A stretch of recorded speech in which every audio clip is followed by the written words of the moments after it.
Hello everyone. Today, September 24th, Thursday, was the first day of the Suzanne Morphew Search headed by Andy Moorman, Suzanne's older brother, and Profiling Evil, the YouTube channel.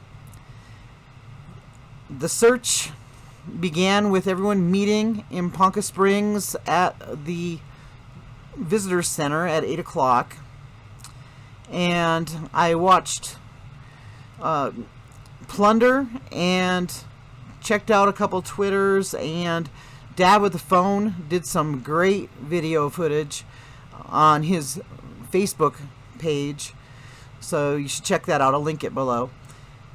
The search was covered by news stations, and here's some footage from Fox 21. Unfortunately, Lauren Scharf was not there, and I am not sure of the reason why, but a lot of people have been doing shout outs saying that people need to contact Fox 21 and let them know that you want Lauren Scharf back on the case. She's been with this Suzanne Morphew case since the beginning. She's been trying to keep Suzanne in the public eye. She's been going to the sheriff's office. She's been, knocking on doors. She got Barry Morphew to finally make a statement. She really needs to continue to be involved in this, and it's just kind of crazy that she wasn't allowed to be there today. And here we are at the intersection of the 285 and 50. The Visitor Center is somewhere right around here. I didn't really pay attention. This is when we went through here, I guess about a week ago.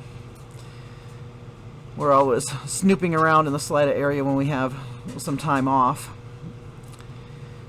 Anyway, we're heading north, and this would be the most likely route that Barry would have taken to get to that hotel in Broomfield, if he was taking the most logical route anyway. I watched Profiling Evil's summary of the day, and highlights from that are that Andy was on the show, and he stated that he was in the group that searched the area near Puma Path, and that they did end up turning in some items, well, not physically picking them up and turning them in. They used the apps, which you take a photo of the evidence, it logs the exact coordinates of where the evidence is, and then the law enforcement officials can come and check it out. Anyway, he said that they are investigating those items. The searchers did encounter a lot of rough terrain. They had to be very careful going up and down because there are quite a few land formations that are not easy to navigate. And they did not really get any information from law enforcement as to what areas had been searched before, but they explained to Andy that they don't want that information getting out there. They don't want to have any future jury pool having too much information before the case ever goes to trial, once somebody is charged with this disappearance. And Andy admits that even if he did know everywhere the law enforcement looked, he would not be able to, look himself in the mirror if he didn't go and check that out himself as well. So it doesn't really matter that he doesn't know where law enforcement already looked. He's looking everywhere again. Today, besides Puma Path area, they went around Monarch Pass, I believe. They checked out a cemetery near there. They went up Dead Horse Gulch, and I know that some of the searchers followed the power line road almost all the way up to the snow line. and that the first time I watched Profiling Evil, I thought that Andy said that he was the one who encountered Barry, but then after seeing a different news station's recounting of the events, which I believe it was CBS out of Denver, but I'm not positive. Anyway, it turns out it was a searcher who wants to remain anonymous, but that searcher says that when they were near Puma Path, they encountered Barry Morphew with a shotgun slung on his back, hanging up trail cams around the property, and that he warned the searcher that they were close to entering private property and that they were not going to be allowed on the property. But, you know, this is like third-hand information, if that. So I don't know whether it's actually been confirmed that it was indeed Barry. Anyway, Andy mentioned a few times in that broadcast on Profiling Evil that they went places only a mountain lion could have been when they found some evidence.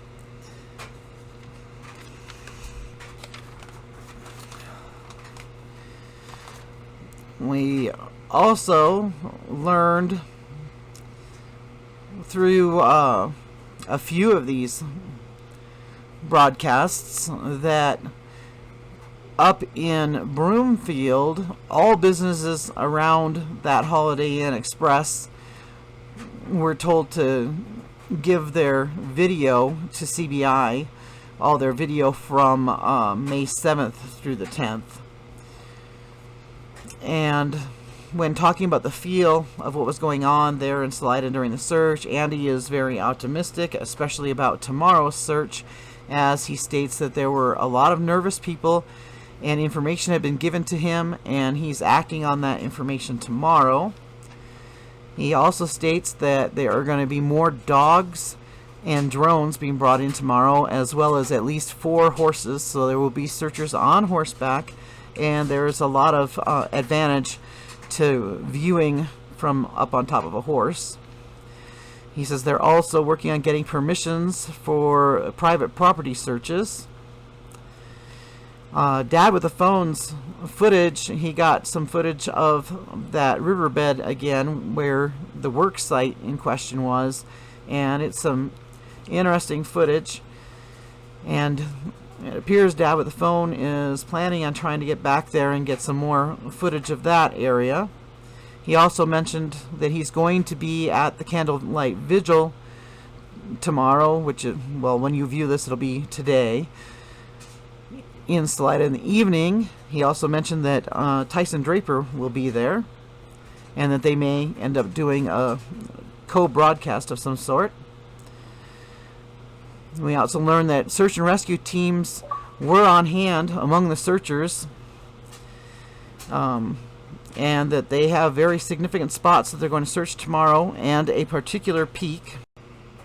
There were about 140 searchers that were using that app today, and there were at least 100 other people out there searching as well who had not successfully logged into the app.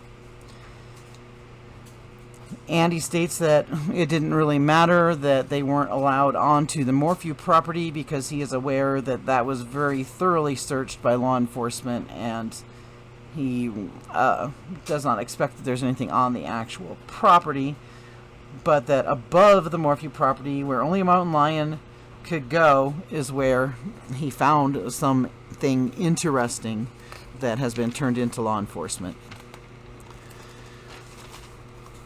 We also learned that Sheriff John was out there and CBI was out there, and that, you know, they are being supportive, but they cannot take the lead in this investigation, but they are there and they are ready to follow up on anything that is found. And when asked if his mind has been changed at all by what went on today, Andy only stated that he thinks that the evidence may lead closer to the home than he originally anticipated. He also stated that the girls are, quote, in a blender, and he wants everyone to leave them alone. He says they are off limits. We also learned that in the upcoming searches, which might even include tomorrow's search, are going to have mine shafts, and some of the mine shafts are 600 feet deep, and they are looking for people who have some sorts of cameras that could be sent down inside of those rather than having people go all the way down in there to check those out. And that is the update for today. And here's hoping that we get some really interesting news tomorrow. It sounds like there's a lot of excitement building up about tomorrow's search. I'll keep you posted. Thank you for watching Another Day in the Car with JuleZ.